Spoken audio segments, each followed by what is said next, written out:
Assalamualaikum warahmatullahi wabarakatuh.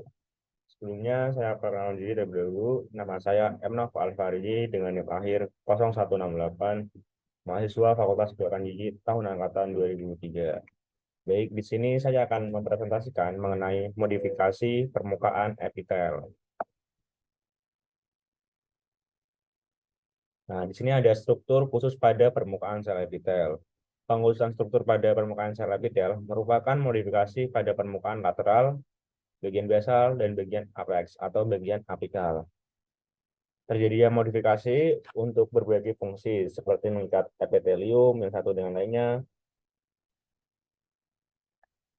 Fungsinya yaitu untuk mengikat epitelium yang satu dengan lainnya, difusi antar sel, dan untuk penghalang atau barrier antar sel. Kemudian untuk mengisi celah antar sel, dan yang terakhir untuk merambatkan listrik. Kemudian ada tiga permukaan yang dimodifikasi, yaitu pada permukaan lateral atau sisi sel epitel. Terus yang kedua ada permukaan basal sel epitel. Kemudian pada permukaan apex atau permukaan bebas sel epitel. Yang pertama pada permukaan lateral atau sisi axial epitel. Itu terdapat dua, yaitu junction interpolaris simplex dan junction interpolaris kompleks. Untuk junction interpolaris simplex itu cukup sederhana, yaitu berupa gambaran serupa jari-jari kedua tangan yang saling terjalin disebut junction interpolaris digitiformis yang berfungsi memperluas dan memperkuat perekatan antar sel. Contohnya pada epitelium pipis lapis. Kemudian pada junction interpolaris kompleks yaitu ada thick junction. Thick junction ini terletak pada permukaan epitel di mana celah antara dua sel sangat sempit karena membran sel melebur. Mempunyai daya penutup sehingga bahan ekstra sel tidak mungkin melintas dari bagian permukaan ke bagian dasar epitel. Jadi fungsinya unula occludens atau yang disebut thick junction itu rupanya untuk memisahkan celah ekstrak seluler dengan lumen yang dibatasi oleh epitel yang bersangkutan. Kemudian ada adherence. Adherence ini letaknya di bawah zonula avoidance atau di bawahnya thick junction tadi. Di mana ada suatu ruang yang misalkan membran tersebut sebesar 150 A dan terisi oleh polisakarida yang padat.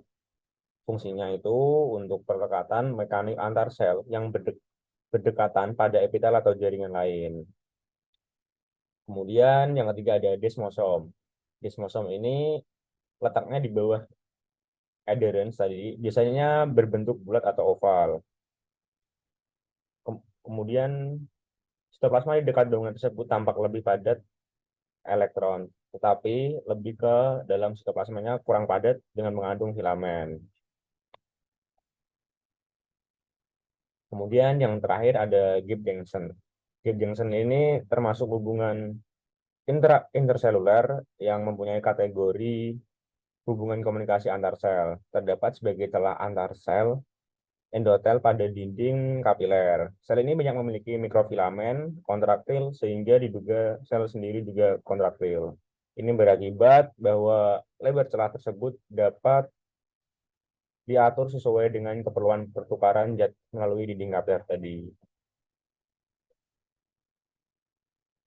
Kemudian modifikasi pada permukaan basal sel epitel. Yang pertama itu pada membran basalis, yaitu merupakan kondensasi bahan mikopolisakarida dan protein yang terdapat di bawah permukaan basal semua epitel. Walaupun ketebalannya tidak selalu sama, membran basalis yang paling tebal terdapat di bawah epitel yang sering mengalami gesekan seperti misalnya epidermis kulit. Kemudian ada invaginasi basal. Nah, invaginasi basal ini merupakan bagian basal dari membran yang terlihat sebagai bangunan yang berkelok-kelok.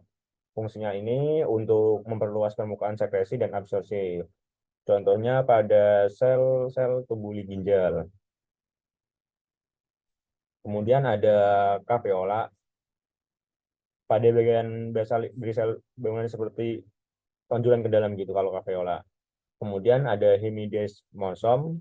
Hemidesmosom ini bangunan yang terdapat di bagian dasar sel epitel yang berdekatan dengan jaringan pengikat di bawahnya, di mana bentuknya menyerupai desmosom tetapi hanya separuhnya.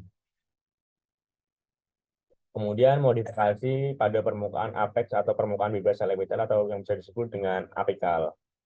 Itu terdapat tiga, yaitu yang pertama mikrofili, heterosilia, dan yang terakhir ada kinosilia. Untuk mikrofili ini merupakan tonjolan sitoplasma berbentuk silindris yang terdapat pada permukaan bebas sel epitel.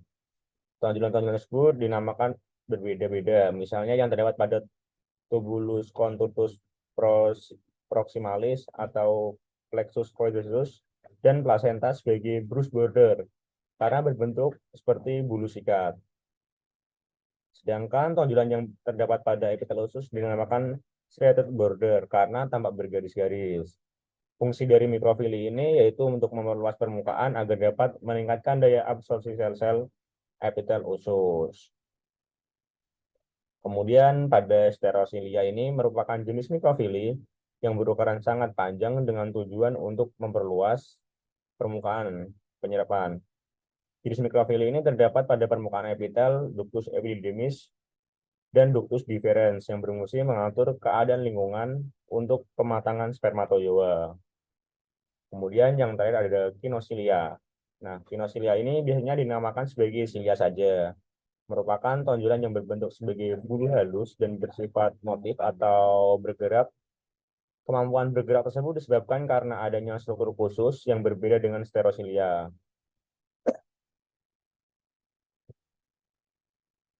Baik, terima kasih. Mungkin itu saja yang dapat saya sampaikan. Kurang lebihnya mohon maaf. Wassalamualaikum warahmatullahi wabarakatuh.